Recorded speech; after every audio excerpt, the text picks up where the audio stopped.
दोस्तों नमस्कार, आदाब, सत श्री अकाल। उर्मिलेश संवाद के इस कार्यक्रम में आपका बहुत बहुत स्वागत है। मैं हूं उर्मिलेश। दोस्तों, देश का उपराष्ट्रपति कौन होगा, ये अब कुछ घंटों की बात रह गई है। 9 सितंबर को मतदान हो रहा है, वोटिंग हो रही है नए उपराष्ट्रपति को चुनने के लिए, क्योंकि जगदीप धनखड़ साहब ने ऐसा कुछ किया या प्रधानमंत्री मोदी और अमित शाह जी को ऐसा कुछ लगा कि उनका बीच में ही पत्ता साफ हो गया, यानी मिड टर्म पोल की नौबत आ गई। अभी हाल तक तो पता ही नहीं चल रहा था कि जगदीप धनखड़ साहब किधर हैं, कहाँ हैं, क्या कर रहे हैं। स्वास्थ्य तो उनका खराब नहीं ही था, जैसा कि बताया गया कि स्वास्थ्य कारणों से वो इस्तीफा दे रहे हैं उपराष्ट्रपति पद से। ऐसा कुछ भी नहीं था, विदाई तक नहीं हुई। तो मामला तो राजनीतिक था, ये तो बिल्कुल क्लियर हो गया। लेकिन साहब आकर कुछ बोल नहीं रहे हैं, कुछ निकल नहीं रहे हैं, दिखाई नहीं दे रहे हैं। तो अब लेकिन पता चल गया है कि वो छतरपुर के चौटाला साहब के फार्म हाउस में आराम फरमा रहे हैं, वहां पे रह रहे हैं। कुछ दिनों के बाद वो फिर आ जाएंगे जहां उनको मिलेगा बंगला। तो उनकी जगह उपराष्ट्रपति के लिए 2 उम्मीदवार हैं। सत्ता पक्ष यानी भारतीय जनता पार्टी एनडीए के जो उम्मीदवार हैं, सीपी राधाकृष्णन हैं। ये आरएसएस के पक्के कार्यकर्ता हैं। आरएसएस के साथ रहे हैं, बीजेपी के साथ रहे हैं, कोयम्बटूर से बीजेपी के एमपी भी रह चुके हैं, तमिलनाडु के हैं। और इसके अलावा आजकल वो महाराष्ट्र के गवर्नर हैं। अब गवर्नर जो आजकल नियुक्त किए जाते हैं, सारे सरकार नियुक्त करती है, यानी बीजेपी की सरकार, तो वो ज़्यादातर बीजेपी के लोगों को करती है, आरएसएस के लोगों को करती है, या ऐसे रिटायर्ड ब्यूरोक्रेट्स को करती है जो सरकार में अपने कार्यकाल के दौरान बीजेपी के साथ या मौजूदा सरकार के लोगों के साथ, या ये जब मौजूदा सत्ताधारी जब विपक्ष में थे तो उनके साथ उनका अच्छा वास्ता रहा हो, अच्छा रिश्ता रहा हो। तो इस तरह से अपॉइंटमेंट्स गवर्नर्स का आजकल हो रहा है। पहले भी थोड़ा बहुत इसी तरह से होता था, ऐसा नहीं है, लेकिन इतने बड़े पैमाने पर नहीं होता था कि सिर्फ एक ही धारा के लोग नियुक्त किए जाएं गवर्नर। पहले होता था कि कांग्रेसी भी नियुक्त होते थे और थोड़ा बहुत इंडिपेंडेंट लोग भी हो जाते थे। आजकल इंडिपेंडेंट नहीं होते। एनीवे, तो उपराष्ट्रपति के लिए सीपी राधाकृष्णन साहब, जैसा मैंने बताया कि आरएसएस और बीजेपी के बहुत साथ हैं और बहुत पुराने उनके कार्यकर्ता रहे हैं, लेकिन आजकल महामहिम हैं महाराष्ट्र के, तो वो उम्मीदवार हैं। दूसरे उम्मीदवार जो कौन है, वो हैं इंडिया ब्लॉक के, यानी जो कांग्रेस पार्टी है, जो आरजेडी है, समाजवादी पार्टी है, टीएमसी है, लेफ्ट पार्टी जितनी है, सब मिलाकर जो इंडिया ब्लॉक एक उभरता है, जिसके नेता राहुल गांधी हैं लोकसभा में, तो उसकी तरफ से बी सुदर्शन रेड्डी, भारत के सर्वोच्च न्यायालय के पूर्व न्यायाधीश और जिनकी बड़ी ख्याति रही है, बहुत ही संवैधानिक मुद्दों पर बहुत खरे खरे फैसले देने वाले एक जस्टिस की, बिल्कुल साफ, आपको पसंद आए चाहे न आए, लेकिन संविधान की तराजू पर बिल्कुल करेक्ट कई ऐसे फैसले उन्होंने दिए हैं। तो सुदर्शन रेड्डी साहब, बी सुदर्शन रेड्डी साहब आंध्र प्रदेश तेलंगाना से आते हैं, यानी जब ज्वाइंट स्टेट था तो एक ही था। हैदराबाद में रहते हैं जहाँ तक मेरी जानकारी है। और सुदर्शन रेड्डी साहब काफ़ी रिस्पेक्टेड हैं। सिविल सोसाइटी जो आंध्रा तेलंगाना की है, दोनों में काफ़ी रिस्पेक्टेड व्यक्ति हैं, इसमें तो कोई दो राय नहीं है। पढ़े लिखे तो ही हैं, चीफ जस्टिस सुप्रीम कोर्ट के जस्टिस रहे हैं, तो निश्चित रूप से विद्वान हैं। तो इन दोनों के बीच में निर्णय करना है किसको, सांसदों को, यानी राज्यसभा लोकसभा के सदस्यों को। इसलिए ये छोटी कॉन्स्टिट्यूएंसी है देखा जाए तो संख्या के हिसाब से, लेकिन बहुत बड़ा इसका महत्व है इस पद का। उपराष्ट्रपति कहने को तो भारत के सत्ता संरचना जो है उसके प्रोटोकॉल में नंबर 2 है, राष्ट्रपति के बाद उपराष्ट्रपति, फिर प्रधानमंत्री और अन्य। लेकिन उपराष्ट्रपति का पद बहुत लोग समझते होंगे कि उपाध्यक्ष जैसे किसी संगठन का होता है या किसी कारपोरेशन का होता है, वैसे ही राष्ट्रपति के बाद उपराष्ट्रपति का क्या। उपराष्ट्रपति कई मामलों में मैं ये बात अनौपचारिक ढंग से कह रहा हूं, प्रोटोकॉल के हिसाब से नहीं कह रहा हूं, लेकिन इन रियल सेंस भी है कि उपराष्ट्रपति का काम राष्ट्रपति से भी ज्यादा जिम्मेदारी भरा है कई मामलों में, कई मामलों में। भाई एक पूरी की पूरी पार्लियामेंट का एक जो पूरा का पूरा घटक है, एक जो उसका एक बड़ा हाउस है पार्लियामेंट का, जिसको अपर हाउस कहते हैं, राज्यसभा, उस राज्यसभा का पूरा संचालन न सिर्फ हाउस के अंदर बल्कि हाउस के बाहर उस पूरे सचिवालय को मैनेज करने का काम उपराष्ट्रपति के तहत है, क्योंकि उपराष्ट्रपति राज्यसभा के सभापति हैं, सभापति, चेयरमैन ऑफ राज्यसभा। तो इसीलिए मैं कह रहा हूं कि उपराष्ट्रपति का पद बहुत महत्वपूर्ण पद है। और आज के दौर में जब गठबंधनों का दौर है, पिछली बार तो उतना महत्वपूर्ण नहीं था गठबंधन की राजनीति एनडीए के लिए या बीजेपी के लिए, कि इस बार तो है। दो दलों के समर्थन से यह सरकार टिकी हुई है जो बाहर रहकर काम करते थे और अब एनडीए के साथ हो गए। एक तो जेडीयू और दूसरा टीडीपी। जेडीयू का आना जाना लगा रहा है एनडीए में, लेकिन टीडीपी तो पहली बार हाल के दिनों में एनडीए 1 में थी वाजपेयी के समय। तो उपराष्ट्रपति का जो ये चुनाव इस बार हो रहा है, इसमें पहले ये लग रहा था जैसे कि दक्षिण के नाम पर लोग विभाजित हो जाएंगे और बहुत सारे लोग चले आएंगे इधर। तो कांग्रेस को और कांग्रेस के समर्थकों को लगा था कि ये चुनाव जो है बहुत कांटे का हो जाएगा। लेकिन अमित शाह जी के और मोदी जी के राज में इनकी सियासत को जो लोग जानते हैं, जो इन लोगों के चुनाव जीतने और चुनाव को मैनेज करने के तौर तरीके से अवगत हैं, वो लोग इतने हल्के में नहीं लेंगे कि बीजेपी अपना जीतता हुआ उम्मीदवार हारने देगी। ऐसा नहीं होता, आमतौर पे नहीं होता। तो मैं इस तरह की अटकल नहीं लगा रहा हूं कि क्या हो जाएगा क्या नहीं हो जाएगा, लेकिन जो हाउस जो है उसकी क्या स्थिति है, यानी जो लोग वोटिंग करने जा रहे हैं उपराष्ट्रपति पद के लिए, उनकी क्या स्थिति है संख्या के हिसाब से, वो मैं आपके सामने रख देता हूं और फिर आप तय कर लेंगे। और मैं भी कुछ बताऊंगा, कुछ संकेत बताऊंगा और क्या क्या इस 2-3 दिन में हुआ है बहुत दिलचस्प, जो सोचा नहीं गया था, वो भी बताऊंगा। दोस्तों, लोकसभा में 543 लोग जो है उसमें एक अभी रिक्त सीट है। राज्यसभा में 233 सीट में 5 सीट रिक्त है अभी के हिसाब से। तो इस तरह से अगर देखा जाए तो दोनों जो उम्मीदवार हैं, सीपी राधाकृष्णन साहब बीजेपी के उम्मीदवार हैं, बीजेपी ब्लॉक के, और बी सुदर्शन रेड्डी साहब जो हैं इंडिया ब्लॉक के उम्मीदवार हैं। इसका मतलब यह है कि मौजूदा जो संख्या है टोटल मतदाताओं की, वो 782 बैठती है। यानी 392 उम्मीदवार जो पाएगा, 392 जो वोट पाएगा वो जीत जाएगा चुनाव। एनडीए के पास 422 हैं, बीजेपी लेड एनडीए के पास 422 हैं मतदाता। इंडिया ब्लॉक के पास 312 है। ये सांसदों की संख्या गिन के बताई जा रही है, लोकसभा राज्यसभा दोनों, और अन्य 48 हैं। इसमें मैं आपको एक बड़ी दिलचस्प बात बता दूं कि दो राजनीतिक पार्टियां, ऐसा लगता था कि वो साउथ के नाम पर या बीजेपी से अपने मतभेद जो हाल के दौर में उभरे हैं, ये इंडिया ब्लॉक के साथ चले आएंगे। और हाल में वो बीजेपी की बहुत आलोचना भी कर रहे थे, बहुत जबरदस्त आलोचना। दो पार्टियां, वो कौन कौन है बताता हूं।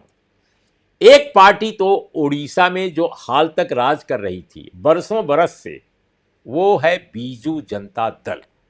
बीजू जनता दल के नेता यानी पूर्व मुख्यमंत्री उड़ीसा नवीन पटनायक साहब, उनकी पार्टी जब से हारी है बीजेपी के हाथों, और जाहिर है नवीन पटनायक सरकार में थे फिर भी हार गई उनकी पार्टी। और चुनाव के दौरान जो चुनाव आयोग ने वहां जिस तरह से चुनाव कराया, संपन्न कराया, जो चुनाव में धांधली की खबरें आई, वो सुनने लायक थी। तो लग रहा था कि जिसकी सरकार है उसकी भी नहीं चली। यानी जो ब्यूरोक्रेसी थी किस तरह से बीजेपी के लिए खेल करने लगी, यह भी कई इलाकों में उड़ीसा में देखा गया। और उसके लिए जिम्मेदार ठहराया गया, कसूरवार ठहराया गया एक महाशय को, जो नवीन पटनायक के बहुत खासम खास थे। उनके ओएसडी थे, ऑफिसर ऑन स्पेशल ड्यूटी, और वैसे भी वो भारतीय प्रशासनिक सेवा के पदाधिकारी थे। आईएएस, सीनियर आईएएस, उनकी धर्मपत्नी भी आईएएस, वो भी बड़े पद पर थी। तो उनका नाम है पांडियन, मिस्टर पांडियन जो है ओएसडी थे और माना यह जाता था कि नवीन पटनायक तो एक प्रतीक हैं, सरकार चलाते हैं पांडियन साहब। उड़ीसा में इससे बहुत नाराजगी थी और पांडियन के बारे में यह भी कहा जाता था कि इस बार नवीन पटनायक की पार्टी अगर चुनाव जीतेगी तो पांडियन ही मुख्यमंत्री बनेंगे। और कुछ लोग तो ये भी कहते थे कि अगर पांडियन नहीं भी बने because he is from Tamil Nadu तो उनकी धर्मपत्नी बन जाएंगी।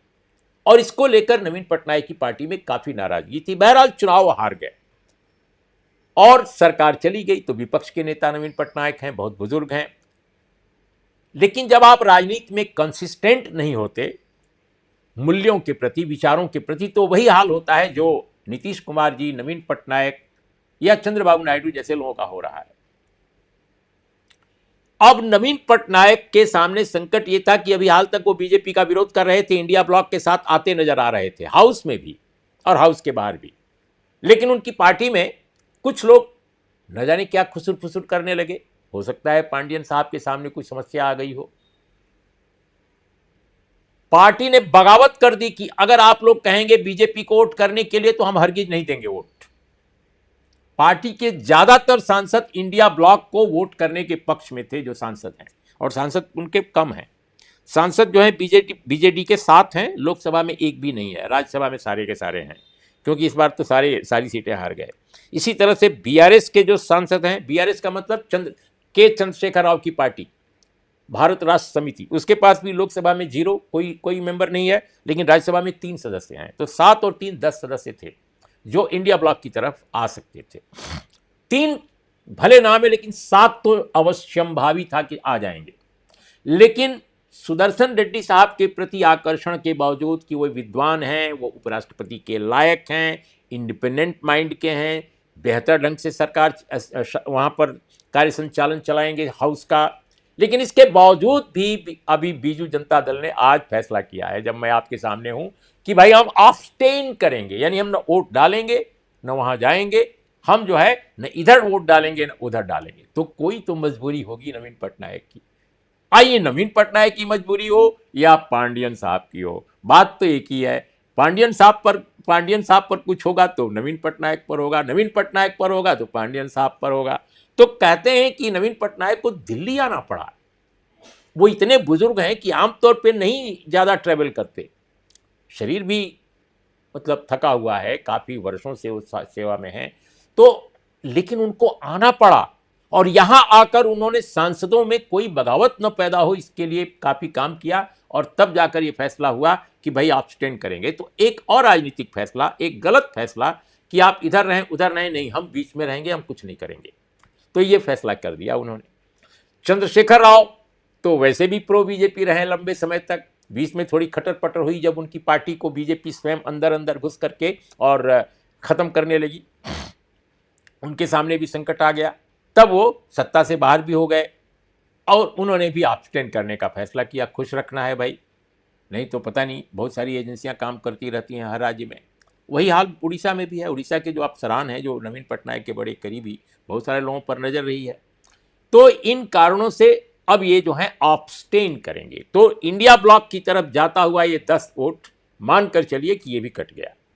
दोस्तों, बहुत सारे लोग समझ रहे थे कि चंद्रबाबू नायडू जो मुख्यमंत्री आंध्र प्रदेश के हैं और एनडीए की सरकार, मोदी सरकार, जिनकी बैसाखी पर टिकी बताई जाती है, उनके बीच सुदर्शन रेड्डी से बड़े व्यक्तिगत संबंध अच्छे रहे हैं, क्योंकि आफ्टर ऑल दोनों एक प्रदेश के हैं, तेलुगु भाषी हैं।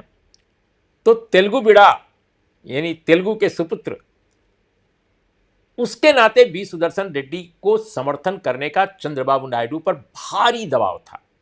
लेकिन दबाव के बावजूद जो अभी हमारी जानकारी आई है कि वो चंद्रबाबू नायडू की पूरी पार्टी बीजेपी को वोट देगी, यानी सीपी राधाकृष्णन साहब को वोट देगी। तो अब अपने तेलुगु क्षेत्र के एक महानायक, क्योंकि जस्टिस सुप्रीम कोर्ट का वो भी इतना यशस्वी, इतने रिप्यूटेड, तो एक अपने तेलुगु क्षेत्र के एक विद्वान आदमी जिसकी बहुत समाज में कद्र है, इज्जत है, उसको समर्थन देने का विचार बना करके भी चंद्रबाबू नायडू को पीछे होना पड़ा। कुर्सी कितनी बड़ी मजबूरी होती है आप समझ सकते हैं। और इस बीच में उनको पटाने के लिए, मनाने के लिए जो दिल्ली में बैठी हुई ये सत्ता है, उसने चंद्रबाबू नायडू से न जाने कितनी चक्र बात की। उनके बेटे को यहां बुलाया गया कई बार, नारा लोकेश वहां मंत्री हैं, कैबिनेट मंत्री हैं, बहुत महत्वपूर्ण अपने पिता की सरकार में। और वो प्रधानमंत्री से भी मिले, अमित शाह जी से मिले, और भी बहुत सारे बड़े बड़े लोगों से मिले, नड्डा साहब से मिले। एक बार तो आए थे तो वो धनखड़ साहब से भी मिल लिए थे।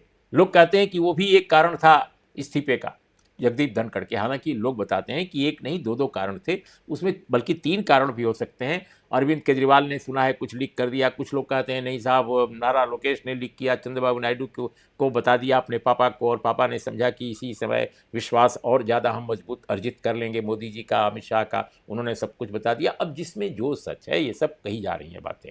एक जर्नलिस्ट के तौर पर मैं इनकी प्रामाणिकता को अपनी तरफ से नहीं साबित करता कि क्या है, लेकिन ये जो सियासी गलियारे हैं उनमें बहुत सारी ऐसी कहानियां चलती हैं, और वो चल रही हैं और लगातार, और उन पर कभी किसी ने खंडन नहीं किया, क्योंकि ये अटकलें हैं, ये कहानियां हैं, और राजनीति के गलियारे में कहानियां चलती हैं।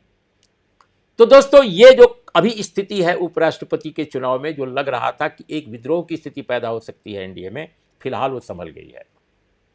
अब कुछ जो उत्साही नौजवान हैं, यूट्यूबर, वो कह रहे हैं नहीं साहब बीजेपी में तो बगावत हो जाएगी। क्यों हो जाएगी साहब? वो कह रहे हैं कि कॉन्स्टिट्यूशन क्लब जो है अपने दिल्ली का, उसमें राजीव प्रताप रूडी और संजीव बालियान के बीच में जो मुकाबला हुआ, माना यह जा रहा था कि बीजेपी ऑफिशियली सपोर्ट कर रही है, बड़े नेता उसके जो सपोर्ट कर रहे हैं संजीव बालियान को, और राजीव प्रताप रूडी को जो मतदाता हैं कॉन्स्टिट्यूशन क्लब के, यानी मेंबर ऑफ पार्लियामेंट ज़्यादा होते हैं, वो लोग सपोर्ट कर रहे हैं, वो हर दल के होते हैं।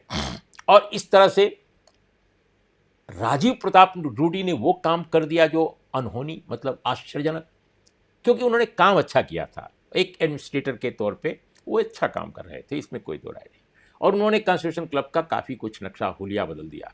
तो ऐसे में लोगों ने समर्थन उनको दे दिया, कांग्रेस के लोगों ने भी समर्थन दिया, और वो जीत गए चुनाव, संजीव बालियान हार गए। तो अब उसका अर्थ ये लगा रहे थे बहुत सारे उत्साही जो नौजवान यूट्यूबर हैं, जिनको राजनीति के पेंच दर पेंच का असलियत जो है, असली कथा नहीं मालूम होती है, लेकिन वो अपना बोलते रहते हैं, क्योंकि उससे व्यूज़ बहुत आते हैं उनको। तरह तरह की ऐसी चीज़ें बोल करके बहुत सारे दर्शक इकट्ठा होते हैं, श्रोता इकट्ठा होते हैं। तो ऐसे लोग कह रहे थे कि साहब ये तो बहुत बड़ा विस्फोट हो जाएगा। अब देखिए ऑफिशियल जो लाइन बीजेपी की है, उसके खिलाफ जो है राजीव प्रताप रूडी जैसे लोग और अन्य लोग जो हैं बीजेपी के उम्मीदवार सीपी राधाकृष्णन को वोट ही नहीं करेंगे, वो कह रहे थे। अभी जो आज मेरी जानकारी है, थोड़ा बहुत जो बीजेपी में मेरे सोर्सेज हैं, मैंने पता करने की कोशिश की। हालांकि मौजूदा रिजीम में बिल्कुल बहुत कम लोग हैं जो बोलते हैं, क्योंकि उनको डर लगता है कि कहीं फ़ोन ऑन रिकॉर्ड हो रहा हो, किसी पत्रकार से आप बात कर रहे हैं, भले ही वो किसी पुराने पत्रकार से बात कर रहे हो, तो भी कहेंगे कि अरे आपने क्यों बात कर ली, तो क्या ठिकाना। लेकिन फिर भी जो हमने कुछ बातें की लोगों से, तो पता ये चला कि बीजेपी में कोई ऐसी स्थिति नहीं है कि कोई फूट पड़ जाए, और इक्का दुक्का कोई अगर वोट अपना अब्सटेन भी करेगा, क्योंकि इसमें व्हिप नहीं जारी होता है, लोग अपने मन से वोट डालते हैं, यानी आप कह सकते हैं विद इन द कोर्ट अंतरात्मा की आवाज़। तो व्हिप के बगैर है वोटिंग, और वो भी मतलब कागज़ पर है। बैलेट एक होता है, उस पर एक्चुअली निशान लगाते हैं कलम से, इस तरह से इसका चुनाव होता है। तो यहाँ ईवीएम का खेल नहीं हो सकता। तो ऐसे में ये पता चला हमें कि बीजेपी में कोई स्प्लिट की बात ही नहीं है, उसको मैनेज न केवल कर लिया गया है, उसकी आशंका भी ज़्यादा नहीं थी जितनी कि बाहर उड़ाया जा रहा था। तो अब इसके क्या कारण है कि ऐसी स्प्लिट की संभावना नहीं है? सब लोग मोदी जी और अमित शाह से तो खुश नहीं है बीजेपी में, लेकिन इसलिए नहीं है कि सीपी राधाकृष्णन केवल अमित शाह या मोदी जी के उम्मीदवार नहीं हैं, ये मोहन भागवत के भी उम्मीदवार हैं, ये आरएसएस के भी उम्मीदवार हैं। आरएसएस ने ही इनका नाम आगे किया था, तो आरएसएस का भी इंडोर्समेंट है, बीजेपी का भी इंडोर्समेंट है। बीजेपी में जो अगर गडकरी खेमा कोई होगा, मुरली मनोहर जोशी कोई खेमा होगा, आडवाणी समर्थकों का कोई खेमा होगा, तो उससे भी कोई फर्क नहीं पड़ता। क्यों? क्योंकि सबकी जो डोर है बंधी है नागपुर से, और नागपुर जो है राधाकृष्णन के साथ है। तो ऐसी स्थिति में मुझे नहीं लगता कि किसी कीमत पर कोई बंटवारा बीजेपी के वोटों में होने वाला है। इक्का दुक्का कोई इधर उधर हो गया बाई चांस तो अलग बात है। तो जो भी वोट इंडिया ब्लॉक को मिलने वाले थे, कुछ और वोट इंडिया ब्लॉक के जितने टोटल जो वोट है 312 है, तो 312 में मान लीजिए कि 2-4 और वोट जुड़ते, 10 वोट जुड़ते अधिक से अधिक, तो वो वोटों में भी थोड़ी बहुत कटौती हो जाएगी, ऐसा मेरा अनुमान है। और इस तरह भारत के उपराष्ट्रपति पद पर सीपी राधाकृष्णन आरएसएस और बीजेपी के जो समर्थक हैं और जो गवर्नर अभी है, वो उनका जीतना लगभग तय माना जा रहा है, पहली बात।